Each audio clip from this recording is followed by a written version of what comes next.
Kejadian yang sama terjadi pada Abu Hurairah dan Umar ibn Khattab. Dan ini cerita yang masyhur juga. Suatu hari Abu Hurairah radhiyallahu taala anhu warda mendapatkan kabar gembira dari Nabi sallallahu alaihi wasallam bahwa beliau akan masuk surga. Kemudian memberikan sendal kepada Abu Hurairah radhiyallahu taala an, dan kemudian berkata kepada Abu Hurairah, pergilah engkau dan siapapun yang kau temukan berikan kabar gembira kepadanya, dia akan masuk surga. Ketika itu para sahabat mengkhawatirkan Nabi kita tercinta SAW yang pergi buang hajat dan tidak kembali, lama tidak kembali, sehingga mengkhawatirkan keselamatan Rasulullah SAW. Para sahabat mencari dan Abu Hurairah yang pertama bertemu dengan Rasulullah SAW. Ketika bertemu, Rasulullah SAW memberikan kabar gembira kepada Abu Hurairah bahwa dia akan masuk surga dan memberikan sandal Rasul SAW sebagai bukti bahwa Abu Hurairah sudah bertemu dan berjumpa dengan Rasul. Kemudian Rasulullah mengatakan kepada Abu Hurairah, siapapun yang kau temukan maka berikan kabar gembira kepadanya masuk surga, dan ini bukti bahwa engkau bertemu denganku. Rasulullah SAW memberikan sandalnya salawatu rabbi wa salamu alaih kepada Abu Hurairah radhiyallahu anhu. Abu Hurairah berangkat menuju para sahabat. Yang pertama ditemui adalah Umar. Kemudian Abu Hurairah sesuai dengan pesan Rasulullah SAW mengatakan kepada Umar bahwa engkau pasti akan masuk surga. Berikan kabar gembira, dapat gembira dari Rasulullah SAW untuk masuk surga. Ini yang dikatakan tadi oleh Rasulullah SAW. Kemudian ketika Abu Hurairah ingin bergerak untuk menuju kepada sahabat yang lain, dilarang oleh Umar. Dilarang oleh Umar radhiyallahu anhu wa arda. Kata Umar, jangan lakukan wahai Abu Hurairah. Abu Hurairah mengatakan, saya tetap akan melakukannya karena ini yang diperintahkan Rasulullah SAW kepada saya. Kata Umar, jangan. Namun Abu Hurairah ingin terus melanjutkan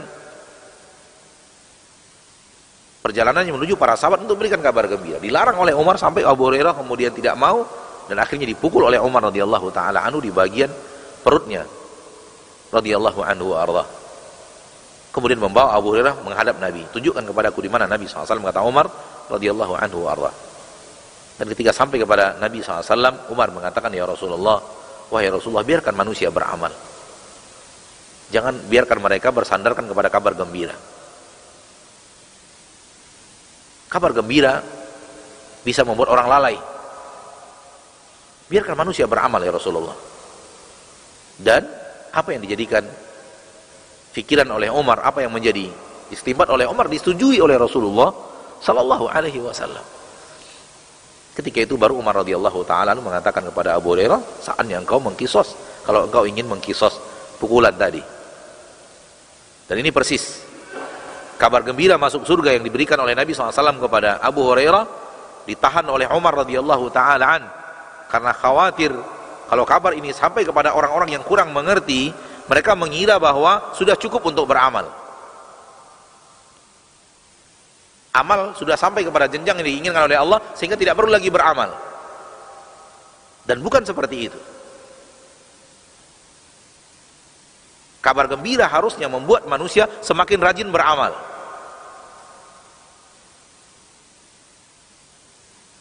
Ini juga dibawakan oleh Imam Ibnu Hajar Al-Asqalani dalam syarah hadis ini. Mirip dengan kisah ini, kisah Mu'adz bin Jabal, mirip dengannya adalah kisah daripada Abu Hurairah bersama Nabi SAW bersama Umar bin Khattab.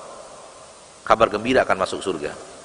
Di mana Umar beristihad untuk tidak disampaikan. Walaupun Rasulullah SAW perintahkan, namun Umar beristihad dan disetujui kemudian oleh Rasulullah SAW, membiarkan para sahabat beramal dan tidak bersandar kepada kabar gembira bahwa mereka akan masuk surga sehingga meninggalkan amal. Justru sebaiknya, justru yang benar adalah semakin dapat kabar gembira, harusnya seorang semakin rajin beramal sebagai rasa syukurnya kepada Allah tabaraka wa ta'ala. Dan ini pemahaman yang benar. Dan itu yang difahami oleh Nabi kita tercinta Muhammad sallallahu alaihi wasallam. Lihatlah beliau yang dosanya kalau ada jaminan pengampunan dari Allah, yang terdahulu atau yang akan datang. Namun beliau adalah orang yang paling rajin beramal. Ketika ditanya, kenapa engkau beramal begitu berat, begitu banyak begitu amal-amalan yang sangat berat ya Rasulullah. Kata Rasulullah SAW, afala akunu abdan syakura, tidak pantaskah aku menjadi hamba yang bersyukur kepada Allah? Kenapa engkau beribadah begitu berat padahal dosamu telah diampuni oleh Allah, yang dahulu yang akan datang akan telah diampuni oleh Allah, jaminan pengampunannya pasti. Nabi mengatakan, tidak pantaskah aku menjadi hamba yang bersyukur? Ini pemahaman yang benar. Maka ma'asyiral muslimin, ma'asyiral muslimat rahimani wa rahimakumullah, ini yang dikhawatirkan oleh Rasulullah sallallahu alaihi wasallam, bahwa orang mendengar hadis ini takutnya mereka memahami itu hanya sekedar ucapan. Kalau hanya sekedar ucapan yang tidak ditunjukkan oleh anggota badan, maka ini adalah kedustaan dalam ucapan. Kata-kata dusta adalah apabila perbuatan kita bertolak belakang dengan apa yang kita ucapkan. Itu dia dusta. Apa yang kita ucapkan tidak sesuai dengan apa yang kita amalkan. Maka orang yang bersaksi bahwasanya dia beribadah hanya kepada Allah, ternyata dia meminta kepada selain Allah, memohon kepada selain Allah, minta perlindungan kepada selain Allah, minta untuk dilapangkan rezeki kepada selain Allah, bernadar kepada selain Allah, menyembelih untuk selain Allah, maka dia telah berdusta dalam ucapannya. Dan boleh jadi la ilaha illallah yang dia lakukan itu dibatalkan oleh perbuatannya. Na'udzubillah, tsumma na'udzubillah min dzalik.